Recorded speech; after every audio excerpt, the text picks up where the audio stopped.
La vie de prière n'est pas nécessairement un sacrifice. Mais la vie de prière, ta vie de prière peut devenir un sacrifice. Et là où il y a sacrifice, il y a puissance qui vient sur toi. Là où ta vie de prière devient sacrifice, la puissance spirituelle augmente dans ta vie. Et dans la puissance spirituelle, la bonne nouvelle, c'est qu'il n'y a pas de niveau. Ça va, c'est illimité. C'est toi qui décides. C'est toi qui décides. Jusqu'où Dieu peut te remplir et Dieu peut te revêtir de sa puissance. C'est toi qui décides. En fonction de quoi? Le niveau de sacrifice. Donc la vie de prière est un sacrifice quand elle obéit à quelques ingrédients, quelques caractéristiques. 1. Les heures de prière, les moments de prière, les heures de prière dédiées. Pierre priait vers la 9e heure. Dans la Bible, on te parle de prier vers la 9e heure, vers la 3e heure, vers la 6e heure qui est midi, la 9e heure qui est 15 heures, la première heure qui est 6 heures du matin. Avoir des moments de prière spécifiques. Ça peut être je me lève à 4 heures du matin. Aïe, j'ai encore sommeil. Ça te coûte. C'est un sacrifice. Tu as encore là, aïe, j'ai sommeil. C'est un sacrifice. Ne t'amuse pas à dormir jusqu'à 9 heures et puis tu dis, je vais prier. Non, ça c'est maintenant une offrande.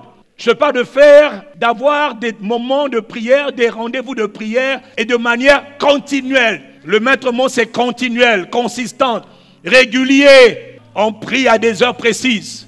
Et quand on le fait de manière régulière, 3 heures, 4 heures, même si tu pries seulement 1 heure, c'est insuffisant bien sûr, mais bon, au moins tu as un rendez-vous, tu sais que moi je prie de 4 heures à 6 heures. Je prie de 5 heures à 7 heures, de 3 heures ou de minuit, etc. Quand on parle des heures de prière, on a vu que le Daniel avait des habitudes. 3 fois par jour, il priait. Avoir des fréquences de prière, avoir des temps précis de prière. Eux, ils priaient la 6e heure vers midi, ils prient. La 3e heure vers 9 heures, ils prient. Ils respectent le cadran.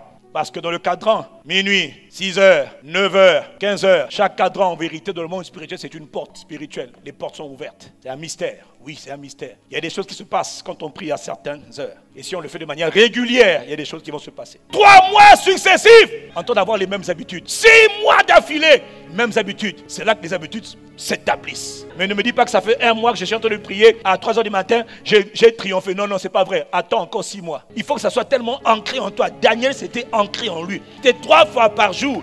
Qui sait qu'il vente, qu'il neige, qu'il pleuve, le gars, il doit prier. 6 heures du matin, il prie. Midi, il prie. Minuit, il prie. Que Dieu t'accorde la même grâce. Il faut de la consistance. C'est là que ta vie devient sacrifice. Des fois, tu arrêtes les réunions pour aller prier. Ça veut dire que tu deviens quelqu'un qui s'offre en sacrifice. Donc ta vie de prière, vie du monde spirituel commence à avoir de l'effet. Dieu te regarde, il te voit. Il me cherche. Oui, oui. Prends un samedi, par exemple. Un samedi, tu dis, bon, on est samedi. Il n'y a pas d'activité. Très bien. Je me consacre à Dieu. Minuit, 3 heures du matin, tu pries. Ou encore, minuit, 2 heures, tu pries. Tu te reposes un peu. Après, tu peux recommencer. 3 heures, 4 heures. Ou 3 heures, 5 heures, tu pries. Et puis après, tu dors un peu. Tu peux recommencer encore. 9 heures, 11 heures, tu pries. Quelqu'un dit Amen. La vie de prière devient une vie de sacrifice qui plaît à Dieu lorsque tu pries longtemps. On en parle beaucoup, mais j'insiste encore. Où tu apprends à faire des longues prières. Pas 1 heure, pas 2 heures. Dis Amen. Dans 2 Corinthiens chapitre 11, le verset 27, l'apôtre Paul nous dit concernant son expérience, il dit « J'ai été dans le travail et dans la souffrance. J'ai été exposé dans le travail et dans la peine, quel que soit le domaine. » C'est-à-dire, il y a des domaines où tu vas souffrir, frère. C'est ça la vie de sacrifice. Tu vas souffrir, tu vas souffrir. Souffrir dans le boulot, souffrir. Toi, tu es pasteur paresseux, homme de Dieu paresseux, femme de Dieu paresseux, enfant de Dieu paresseux. Non, il faut travailler. Il faut travailler dans la peine. Exposé à de nombreuses veilles. Donc des veillées, pas une veillée par an. À de nombreuses veilles, à la faim, à la soif, à des jeûnes multipliés. Donc il faut qu'il y ait des veillées. Quelle est la dernière veillée à laquelle tu as participé? Ne baisse pas la tête, regarde-moi bien. Il faut que tu aies des temps de veiller. Des veillées à plusieurs, des veillées en petits groupes, en église de maison, en église locale, des veillées personnelles. Il faut que tu aies des veillées. Mon frère. La veillée là, c'est je me prive de sommeil. Même 1 fois par mois, je fais une veillée. Je me prive de sommeil pour chercher Dieu, pour rencontrer Dieu, pour m'édifier, pour communier. Mais Dieu voit, c'est pas tout, mais c'est important de le faire. Une vie de prière où il n'y a jamais de veillée. Frère, tu es un plaisantin. Ma soeur, il faut te réveiller, repends-toi, va chercher Dieu. Rien de bon ne sortira de toi, rien. 3e ingrédient qui fait d'une vie de prière, une vie qui devient une vie de sacrifice, c'est les lieux de prière. Quand tout lieu pour toi devient un lieu où tu peux prier, tu commences à comprendre l'importance d'une vie de prière équilibrée. Il n'y a pas un lieu où on prie, c'est pas vrai. Tout lieu devient un endroit de prière. Il est écrit que je veux donc que les hommes me prient en tout lieu. Tout endroit devient un endroit de prière. Les toilettes, c'est un endroit de prière. La douche devient un endroit de prière. Le bus, on prie. Au bureau, on prie. Dans l'avion, on prie. Dans le train, on prie. À l'église, on prie. En marchant aussi, on prie. Au cimetière, on prie. Il n'y a pas d'endroit où tu n'as pas le droit de prier. Seul ou à plusieurs, on prie. Quelqu'un me donne un bon amen. Il y en a qui attendent qu'elle est à l'église. C'est quand tu rentres dans Doxa ou dans Cabot, tu commences à prier. Non. Sous ton lit, tu pries. Il faut quitter le lit. C'est mon conseil gratuit. Parce qu'il y a une force d'attraction quand tu pries sur le lit. Surtout le matin, là, tu te lèves là. Il y a comme une force qui te pousse à rester. Quitte le lit. Tu as vu que les gens qui se lèvent le matin tôt pour prier, en restant sur leur lit, beaucoup s'endorment. Il dit, j'ai essayé. Hein. Si tu veux essayer, quitte le lit. Marche. Tu te prosternes, puis tu te réveilles, tu te relèves, tu pries. Ne te prosternes pas trop longtemps. Parce que des fois, il y en a qui se prosternent et puis le sol devient aussi un lit. Non, frère. Frère, on doit... Oh, est-ce que je parle à quelqu'un ici? Oh. Tout lieu devient lieu de prière. C'est ça qui fait de ta vie de prière une vie de sacrifice. Tu pries partout. Tu mitrailles partout. Même pendant que je suis en train de prêcher, toi, tu pries. Ah oui. Pendant que je parle, toi, tu es là. Ça, c'est quoi ce désordre-là? C'est quoi cette pagaille-là? Moi, quand je prêche, pas quand je suis assis là, toujours là. Je suis en train de prier. Toi, tu regardes, je ne sais même pas ce que tu regardes. Je n'ai pas de cheveux, tu regardes quoi? Miséricorde. Tu regardes le gros nez, mais toi aussi tu as un gros nez? Miséricorde. Quatrième ingrédient, la continuité de la prière, c'est-à-dire les prières continuelles. Luc 18, verset 1. Il leur donna une parabole pour leur montrer qu'il faut, le mot toujours peut être remplacé par le mot prier continuellement. Prier de manière soutenue, prier de manière continue, prier de manière régulière, prier sans cesse. C'est possible? Oui. En vérité, la vie de prière, sincèrement, devient une vie de sacrifice. Je vais te dire à quel moment. Au-delà de tous les ingrédients qu'on a vus là, c'est quand tu apprends à prier de manière continue, soutenue. Prier sans cesse. Et tu ne te relâches pas. Et tu n'abandonnes pas. Quelqu'un me donne un bon amen. Mon frère, ma soeur, pourquoi il faut prier continuellement? La parabole qui nous montre, il te dit qu'il y avait dans la ville, il y avait un juge qui était mauvais, qui était un oppresseur. Il y a des gens qui sont des oppresseurs. Il y a des gens qui sont méchants. Il y a des gens qui sont mauvais. Mon frère, il faut te réveiller. Le monde dans lequel on est un monde qui semble être bien, mais c'est un monde qui est contrôlé par les forces spirituelles. Et ta capacité à comprendre comment fonctionne ce monde spirituel va déterminer ton niveau de liberté, d'épanouissement ou de frustration dans la vie. Ta frustration, en vérité, n'est liée qu'au type d'expérience spirituelle que tu as. Le monde spirituel, le monde des esprits contrôle le monde des hommes. Derrière les hommes que tu vois, il y a des esprits qui les animent. Il y a des esprits avec qui ils travaillent. Est-ce que je parle à quelqu'un? Il y a des situations qui ne changeront pas tant que les hommes ne changent pas. Nous sommes responsables de beaucoup de problèmes qui arrivent dans nos propres vies, dans nos propres familles, dans nos propres territoires. Tu sais pourquoi? Parce qu'on n'a pas compris le mystère des prières continuelles. C'est Jésus qui dit que les hommes doivent continuellement prier et ne pas se relâcher.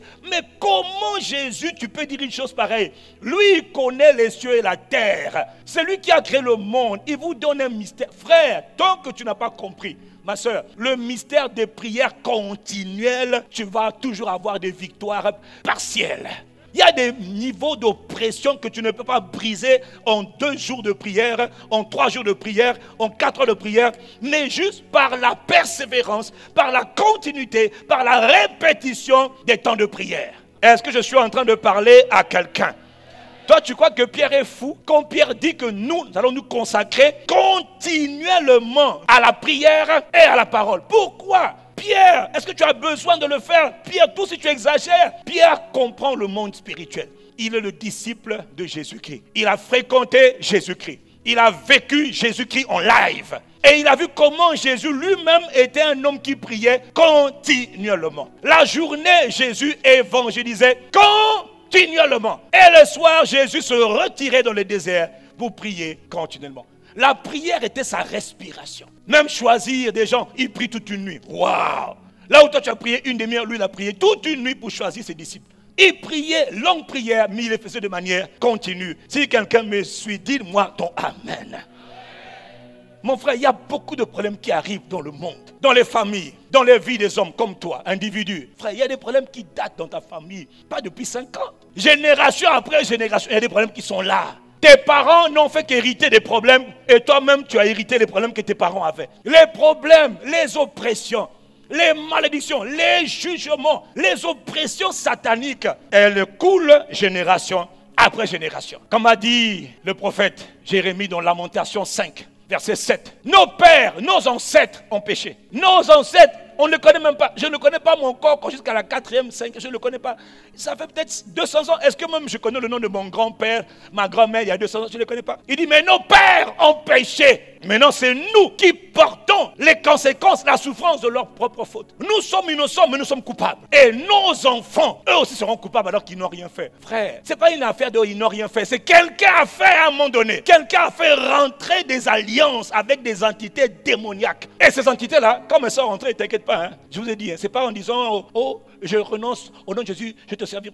Tu vas les servir. Ce sont des tourmenteurs. Ce sont des hommes forts. Ils sont persévérants. Ils sont persistants. Ils n'abandonnent pas facilement. Il y a des arbres que tu vois là. Il y en a des arbres qu'on appelle des arbres centenaires. C'est des arbres qui sont là, gaillards, avec des branches partout. Mais quand tu regardes le sol, tu dis l'arbre là pour le déraciner, c'est impossible. Et puis il y a des tiges. Il y a des arbres sous forme de tiges. Tu pèses souvent, ça quitte. Mais il y a des arbres centenaires. Donc il y a certains problèmes qui sont comme des arbres énormes, établis avec des fondements solides. Même si tu es fort, tu peux soulever 2 sacs de ciment, 100 kilos. L'arbre là, c'est des tonnes. Tu ne peux pas. Autant tu peux tirer un petit arbuste, tu vois non? Les petites tiges que tu vois partout là. Il y a des problèmes qui sont des problèmes établis, affermés. Tu ne vas pas te débarrasser de ces problèmes avec une petite prière de 1 heure. Mais avec 1000 prières de 1 heure, peut-être tu peux les savoir. Il y a des situations qui ne tombent, qui ne lâchent que par des coups répétés. Poum.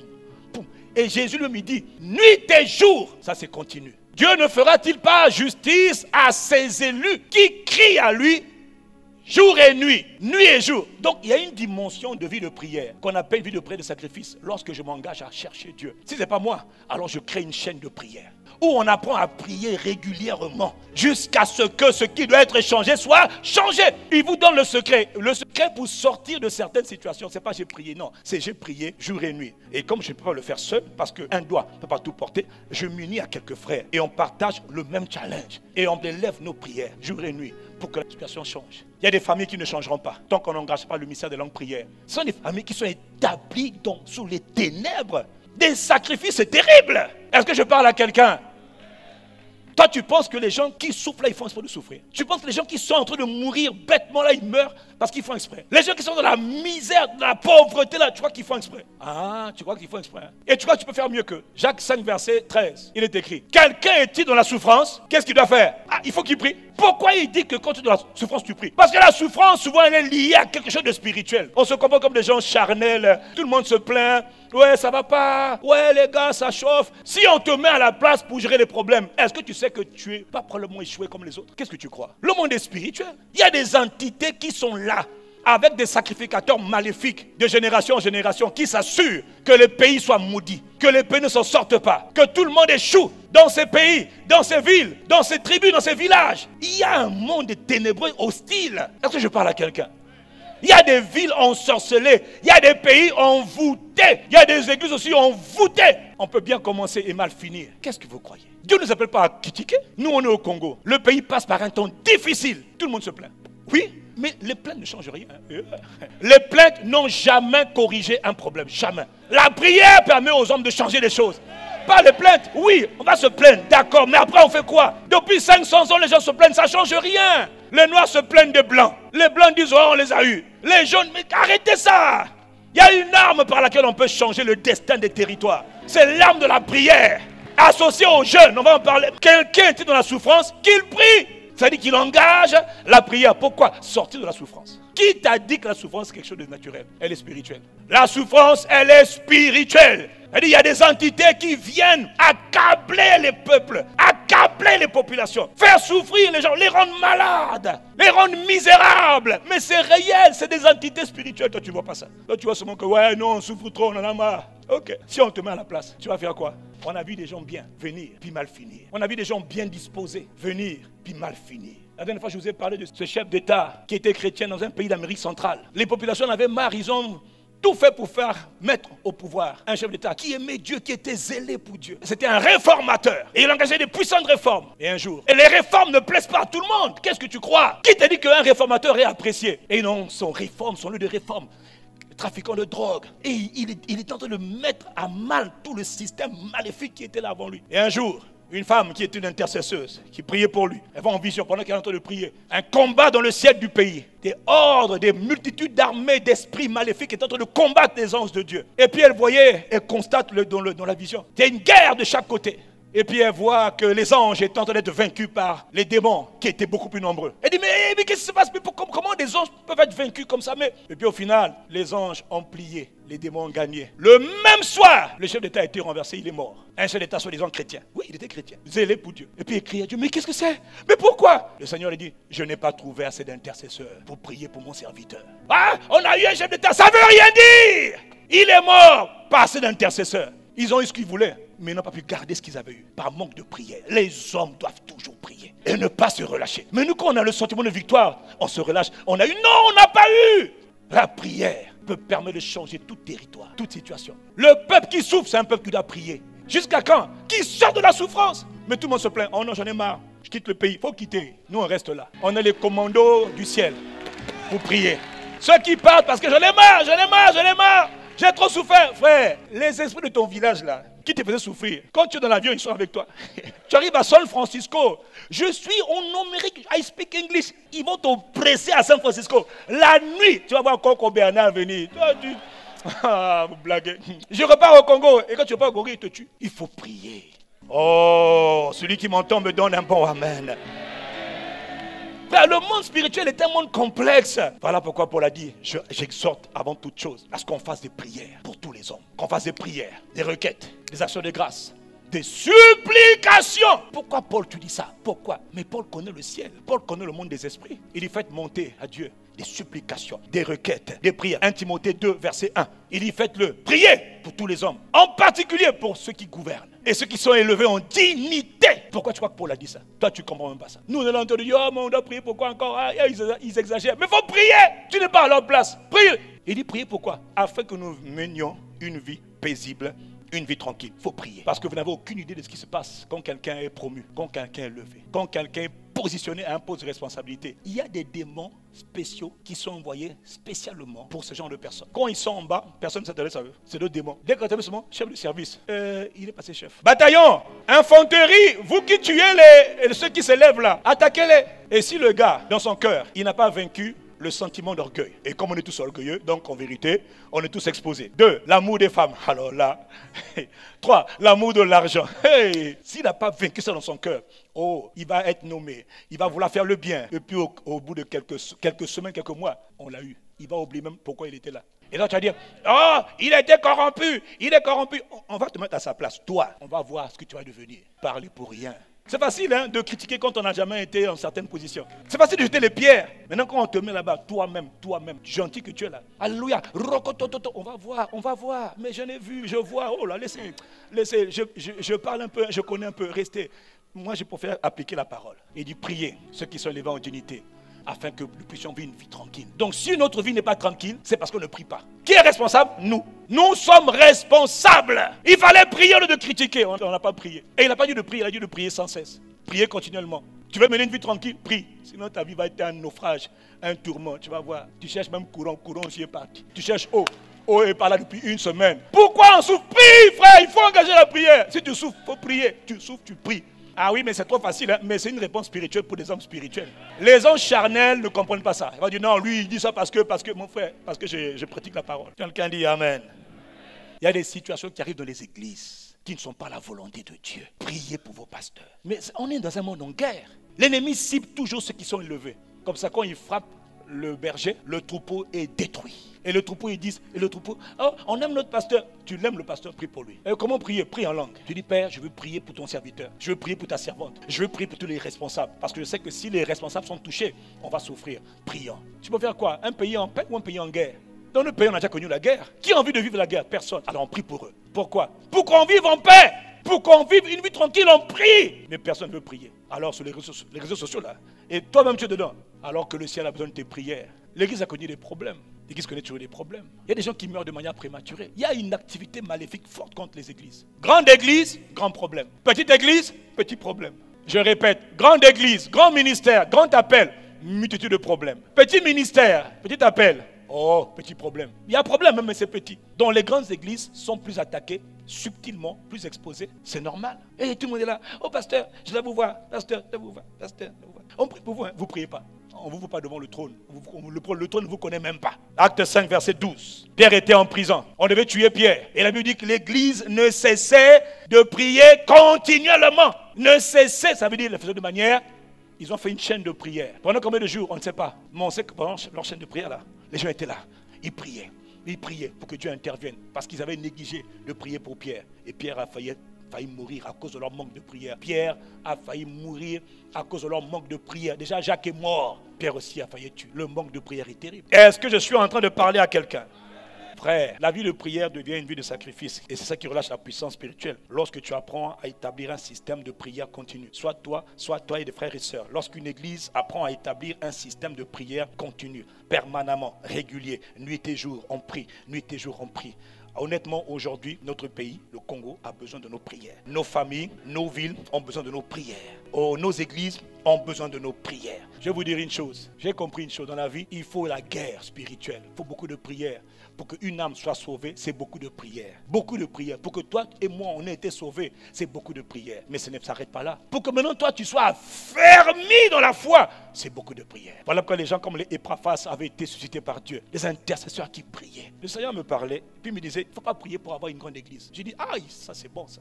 On ne prie pas pour avoir une grande église. Ça, c'est devenu l'orgueil. Pourquoi tu veux avoir une grande église? Pourquoi? Tout le monde veut avoir une bonne église, d'accord, mais on ne prie pas pour ça. On prie pour que les âmes soient sauvées. On prie pour que les âmes de nos villes, nos territoires soient sauvées. Si on le fait sincèrement, si on le fait humblement, si on le fait permanemment, pourquoi? La motivation, ce n'est pas que j'ai une grande assemblée. La motivation, c'est que les âmes soient sauvées. Les âmes soient délivrées des ténèbres. Parce que j'en ai marre. Ça doit être la sainte colère. La colère de voir les gens retenus captifs par le diable alors que Jésus a versé son sang. C'est ça qui doit te motiver. C'est pas le désir d'avoir une grande assemblée et puis j'aurai maintenant des grosses voitures, des grosses... Arrête ça! On cherche à ce que les hommes soient sauvés et on crie devant Dieu pour que les âmes soient sauvées. Que la puissance de Satan soit brisée dans nos nations pour que les âmes soient libres. Dieu a dit à Paul, j'ai un peuple nombreux dans cette ville. On prie pour ça. Mais on ne prie pas pour que ce soit la plus grande église. Je m'en moque. Je ne veux pas ça. Je demande à Dieu les âmes. Parce que son cœur veut que les gens soient sauvés. Le cœur de Dieu, c'est pour les hommes qui ne sont pas encore sauvés. 2, c'est pour ceux qui sont sauvés, afin qu'ils soient affermis. Pas évident, hein? Affermis, c'est une guerre. Comme les gens n'ont pas été sauvés, ils sont nés de nouveau, mais ils sont repartis dans le monde. Pourquoi? La première raison, c'est le manque d'intercession. Première raison, c'est le manque d'intercesseurs. Le manque d'intercesseurs, c'est la première raison. Vous allez mettre vos systèmes de on va vous appeler communion fraternelle. C'est bien, ça ne marche pas sans prière. Ça ne marche pas sans la prière. Le fondement, c'est la parole et la prière. Laissez la prière, laissez la parole. Vous n'aurez rien fait. Veux-tu que ton frère et ta soeur tiennent? Prie pour eux. Et plus tu pries de tout ton cœur, plus Dieu te voit. Et de lui, je vais en faire mon partenaire. Je vais en faire mon associé. Il y a des gens parmi nous, pour l'instant, le ciel ne te connaît pas. Parce que tu n'attires pas l'attention du ciel. Le ciel ne s'intéresse pas à toi. À quel moment le ciel va s'intéresser à toi? Quand tu vas t'intéresser au ciel. Quand tu vas commencer à t'intéresser aux intérêts de Dieu, au cœur de Dieu, au désir du Père. Il va dire, ah maintenant j'ai trouvé quelqu'un enfin, avec qui je peux travailler sur la terre. Quelqu'un qui s'offre à moi en sacrifice. Qui me dit que sers-toi de moi, parce que tu as un travail à faire. Je vais prier. Je vais prier. Parce que je vais travailler avec Dieu, je vais prier. Combien le font? Quelqu'un me dit Amen.